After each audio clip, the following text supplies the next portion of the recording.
Thanks sir. ಊರು ಇದ್ರ ಪ್ರಕಾರ just Alibag. Good morning Karnadu, ನಾನು ನಿಮ್ಮ ಯೋಗೇಶ್. ನಾ ಇವತ್ತು ಹೊರಟಿದ್ದೀವಿ ಅಂಜನಾದ್ರಿ ಬೆಟ್ಟಕ್ಕೆ. ಹಂಗೆ ನಮ್ಮೂರು ದರ್ಶನದ ಕರ್ಕೊಂಬಂದೆ. ನಮ್ಮೂರು ತೋರಿಸ್ತೀನಿ ನೋಡಿ ಎಷ್ಟು ಚೆನ್ನಾಗೈತೆ ಅಂತ. ನಮ್ಮೂರು ಸನ್ರೈಸ್ ಆಗ್ತಿದೆ ಈಗ ಟೈಮು 7 ಗಂಟೆ. ಬಂದದ ರಾಶಿ ಎಲ್ಲ ಮಾಡಾರ. ವೆಡ್ಡಿಂಗ್ ಸ್ಟಾರ್ಟ್ ಆಗೈತೆ ನಮ್ಮೂರ ಜೊತೆಕ. ಬೆಳೆ ಎಲ್ಲ ಚೆನ್ನಾಗಿ ಬಂದೈತಿ. ಬೆಳಗ್ಗೆ ಏನು ಮಸ್ತಾಗೈತೆ ಅಂದರೆ ನಿಮ್ಗೊಂದು ವ್ಯೂ ತೋರಿಸ್ತೀನಿ. ನ್ಯಾಚುರಲ್ ವ್ಯೂ ಬೆಳಗ್ಗೆ ಸನ್ರೈಸ್ ಆಗತ್ತೆ ಚೆನ್ನಾಗೈತೆ ನೋಡಿ. ಹೆಂಗೆ ಮಾಡ್ಕೊಂತ ಬಾಲಿಸ್ರು ಭಾರಿ ಕಾಣುತ್ತೆ. ನಾನು ನಿಮಗೆ ನಮ್ಮೂರ ಬಗ್ಗೆ ಹೇಳಿಲ್ಲಲ್ಲ. ನಮ್ಮೂರು ಪರ್ನಾಡು ಗಂಗಾವತಿ. ಏನಕ್ಕೆ ಪರ್ನಾಡು ಅಂತಾರಂದ್ರೆ ನಾವು ಜಾಸ್ತಿ ಭತ್ತ ಬೆಳಿತೀವಿ. ಅದಕ್ಕೆ ಕರ್ನಾಟಕದಲ್ಲಿ ಹೈಯೆಸ್ಟ್ ಭತ್ತ ಬೆಳೆಯೋದು ನಮ್ಮ ಡಿಸ್ಟ್ರಿಕ್ನಾಗ, ಅದರಲ್ಲೂ ಗಂಗಾವತಿ ಒಳಗಡೆ. ಮತ್ತು ಹೈಯೆಸ್ಟು ಮಿಲ್ಸ್ ಇರೋದು ಇದೆ, ಅಂದರೆ ರೈಸ್ ಮಿಲ್ಸು, ಭತ್ತ ತಯಾರು ಮಾಡೋದು. ಇವತ್ತು ನಾವು ಹೊರಟಿದ್ದು ಅಂಜನಾದ್ರಿ ಬೆಟ್ಟಕ್ಕೆ. ಅಂಜನಾದ್ರಿ ಬೆಟ್ಟ ಅಂದರೆ ಆಂಜನೇಯ ಸ್ವಾಮಿ ತಾಯಿ ಹೆಸರು ಅಂಜನಾದೇವಿ ಅಂತ. ಆದ್ರಿ ಅಂದರೆ ಬೆಟ್ಟ, ಆದ್ರನ ಅರ್ಥ ಬೆಟ್ಟ. ಹಾಗಾಗಿ ಅದಕ್ಕೆ ಅಂಜನಾದ್ರಿ ಬೆಟ್ಟ ಅಂತ ಹೆಸರು ಬಂತು. ಇಲ್ಲೇ ಆಂಜನೇಯ ಸ್ವಾಮಿ ಹುಟ್ಟಿದ್ದು. ಆಮೇಲೆ ಇದು ಬಂದು ವಿಜಯನಗರ ಸಾಮ್ರಾಜ್ಯದ ಕೆಳಗಡೆ ಬರುತ್ತೆ. ವಿಜಯನಗರ ಸಾಮ್ರಾಜ್ಯದವರು ಆಂಜನೇಯ ಸ್ವಾಮಿನ ತಮ್ಮ ಕಾಪಾಡೋ ದೇವರು ಅಂತೇಳಿ ಭಾಳ ನಂಬ್ತಾ ಇದ್ರು. ಮತ್ತು ಈ ಪ್ರದೇಶ ಏನು ಇದು ಆನೆಗುಂದಿ, ಹಂಪಿ ಮತ್ತು ಅವ್ರು ಆಳ್ತಿದ್ದ ಪ್ರದೇಶಗಳನ್ನೆಲ್ಲ ಆಂಜನೇಯ ಸ್ವಾಮಿ ಕಾಯ್ತಾನೆ ಅಂತೇಳಿ ವಿಜಯನಗರ ಸಾಮ್ರಾಜ್ಯದವರು ನಂಬಿಕೆ ಇಟ್ಟಿದ್ರು. ಆಮೇಲೆ ಚಳಿ ಐತಲ್ಲ. A few moments later. ಇಲ್ಲೊಂದು ಮಸ್ತಾಗಿರೋ ಸೀನ್ ತೋರಿಸ್ತೀನಿ ನೋಡಿ. ಎಷ್ಟು ಆಕಳ ಎತ್ತು ಎಲ್ಲ ಚೆನ್ನಾಗಿ ಕಾಣಕತ್ತವ. ಇರಿ ಕ್ಯಾಮ್ರಾ ತೋರಿಸ್ತೀನಿ ಆ ಕಡೆ.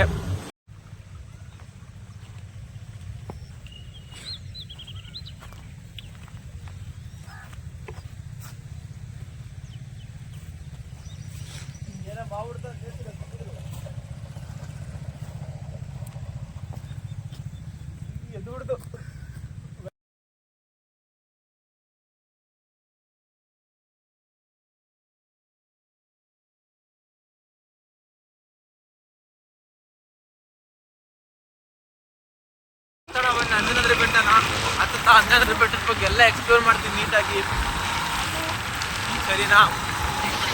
A few moments later. ನಮ್ಮ ಅಂಜನಾದ್ರಿ ಬೆಟ್ಟ ಇದು. ಅಂಜನಾದ್ರಿ ಬೆಟ್ಟ ಎಂಟ್ರೆನ್ಸು. ಹೋಗ್ತಾ ಇದ್ದೀವಿ ಸ್ಟಾರ್ಟಿಂಗ್. ಇದನ್ನ ಸ್ಟಾರ್ಟ್ ಮಾಡಬೇಕು. ಅಲ್ಲಿ ಮೇಲೆ ಹೋಗೋದು. ಶ್ರೀ ಆಂಜನೇಯ ಸ್ವಾಮಿ ದೇವಸ್ಥಾನ ಅಂಜನಾದ್ರಿ ಬೆಟ್ಟ. ಇದು ಅಂಜನಾದ್ರಿ ಬೆಟ್ಟ ಬಂದ್ಬಿಟ್ಟು ಕಿಷ್ಕಿಂಧದಲ್ಲಿರೋದು.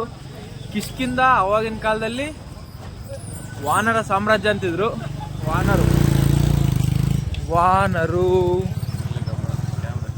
ಕ್ಯಾಮ್ರಾ ತಗೊಂಡು ಹೋಗ್ಬಿಡ್ತಾರೆ ವಾನರರು. ಫುಲ್ ತಕ್ಕಂಡೆ ಅವ್ರದೇ ಸಾಮ್ರಾಜ್ಯ. ನಮ್ಮ ಸಾಮ್ರಾಜ್ಯ ಅಂತೇಳಿ ಫೋನ್ ಕಸ್ಕೊಂಡ್ರೆ ಕಷ್ಟ. ಕಾದೊಳಕೈತಲ್ಲ ಬಿಟ್ಬಿಡಮ್ಮ ತಪ್ಪಲಿಲ್ಲೇ. ಚಲೋ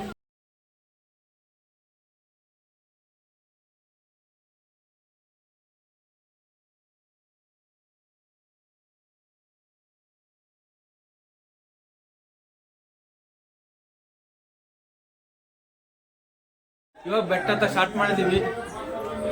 ಓವರಾಲ್ ಆಗಿ 575 ಮೆಟ್ಲುಗಳು. ಸೂರ್ಯ ಹಿಂದೆ ಬರಕತ್ತಾನ.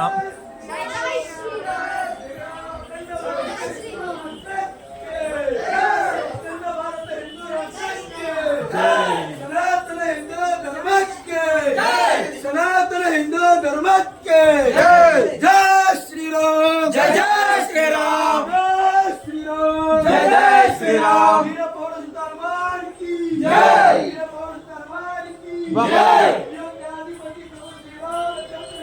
ಜೈ ಜೈ ಶ್ರೀರಾಮ್, ಜೈ ಶ್ರೀರಾಮ್. ಈಗ ಫಸ್ಟ್ ಅಂಜನಾದ್ರಿ ಬೆಟ್ಟದ ಬಗ್ಗೆ ಹೇಳ್ಬೇಕಂದ್ರೆ, ಅಂಜನಾದ್ರಿ ಅಂದ್ರೆ ಅಂಜನಾದೇವಿ, ಆಂಜನೇಯ ಸ್ವಾಮಿ ಅವರ ತಾಯಿ. ಅಂಜನಾದೇವಿ ಅವರು ಬೆಟ್ಟ, ಅವ್ರ ಹೆಸರು ಬಂದಿದ್ದರಿಂದ ಅಂಜನಾದ್ರಿ ಬೆಟ್ಟ ಅಂತ ಕರೀತಾರೆ. ಆದ್ರಿ ಅಂದ್ರೆ ಬೆಟ್ಟ, ಹಾಗಾಗಿ ಅಂಜನಾದ್ರಿ ಬೆಟ್ಟ ಅಂತ ಹೆಸರು ಬಂದಿದೆ. ಇಲ್ಲಿ ಆಂಜನೇಯ ಸ್ವಾಮಿ ಹುಟ್ಟಿರೋದು. ಮತ್ತೆ ಇಲ್ಲಿ ನಿಮಗೆ ರಾಮಾಯಣ ನಡೆದ ಗುರುತುಗಳೆಲ್ಲ ಸಿಗುತ್ತೆ ಈ ಆನೆಗುಂದಿ ಮತ್ತೆ ಹಂಪಿ ರೀಜನ್ ಅಲ್ಲಿ. ಮತ್ತೆ ಇದು ವಿಜಯನಗರ 13ನೇ ಶತಮಾನದಿಂದ 17ನೇ ಶತಮಾನ ತನಕ ವಿಜಯನಗರ ಸಾಮ್ರಾಜ್ಯ ಇತ್ತು. ಅದರಲ್ಲಿ 4 ಕಿಂಗ್ಡಮ್ಸ್: ಸಂಗಮ, ಸಳುವ, ತುಳುವ ಮತ್ತೆ ಅರವೀಡು. ಈ 4 ಸಾಮ್ರಾಜ್ಯಗಳು ಇಲ್ಲಿ ಆಳಿದವೆ. ಆಮೇಲೆ ಅಂಜನಾದ್ರಿ ಬೆಟ್ಟನ ವಿಜಯನಗರ ಸಾಮ್ರಾಜ್ಯದವರು ತಮ್ಮ ಕಾಪಾಡುವ ದೈವ ಅಂತ ನಂಬ್ತಾ ಇದ್ರು. ಅವರು ಆನೆಗುಂದಿ ಅವ್ರದ್ದು ಕ್ಯಾಪಿಟಲ್ ಸಿಟಿ ಆಗಿತ್ತು, ಅಂದ್ರೆ ರಾಜಧಾನಿ.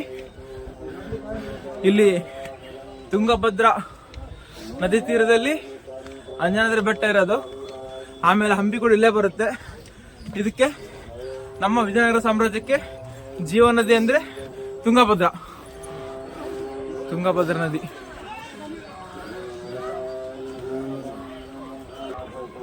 ಬೆಟ್ಟ ಹತ್ತಿದ್ಮೇಲೆ ಅಲ್ಲಿಂದ ನಾವು ಹಂಪಿ ನೋಡ್ಬೋದು, ತುಂಗಭದ್ರಾ ನದಿ ನೋಡ್ಬೋದು. ಅದನ್ನೆಲ್ಲ ನಾನು ನಿಮ್ಗೆ ತೋರಿಸ್ತೀನಿ.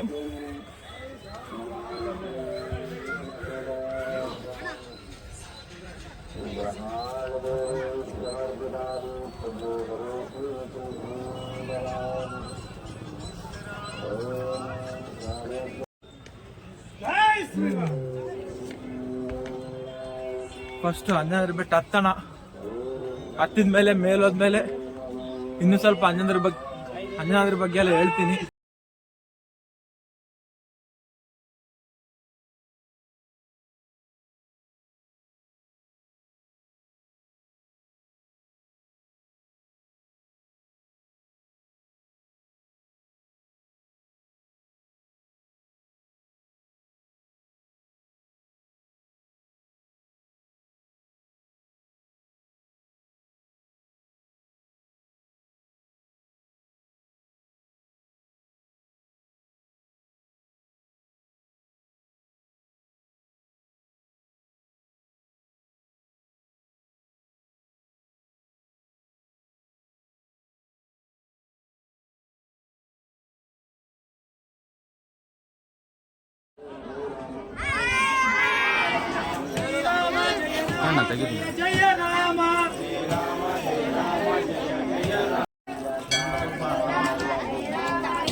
ಬೆಸ್ಟ್ ಅಲ್ಲ ಅದು. ಸ್ಕ್ರೀನ್ ಮೇಲೆ ಇದೆ ಎಂಟ್ರೆನ್ಸ್ ಒಳಗಡೆ ಅಂಜನಾದ್ರಿ ಬೆಟ್ಟ.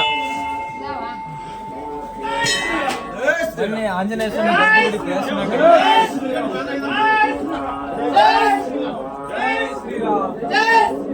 ಜೈ ಶ್ರೀರಾಮ್.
ನಾವೀಗ ಅಂಜನಾದ್ರಿ ಬೆಟ್ಟ ಮೇಲೆ ಇದೀವಿ.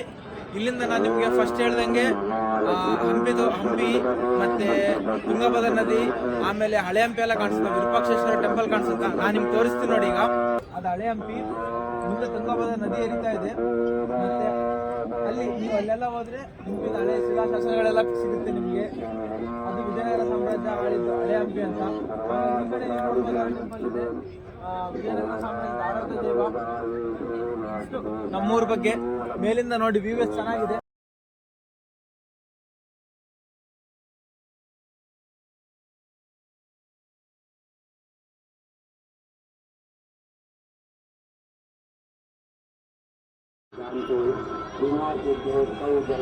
ಇಷ್ಟು ನಮ್ಮೂರ ಬಗ್ಗೆ ನಮ್ಮೂರು ತೋರಿಸಿದೆ. ಮತ್ತೆ ನಮ್ಮ ಆಂಜನೇಯ ಸ್ವಾಮಿ ಹುಟ್ಟಿದ್ದು ಜನ್ಮಸ್ಥಳ ತೋರಿಸಿದೆ. ಇದು ನಮ್ಮೂರು Gangavati, one city many worlds. ಮುಂದಿನ ವಿಡಿಯೋದಲ್ಲಿ ಸಿಗೋಣ. ನಮಸ್ತೆ.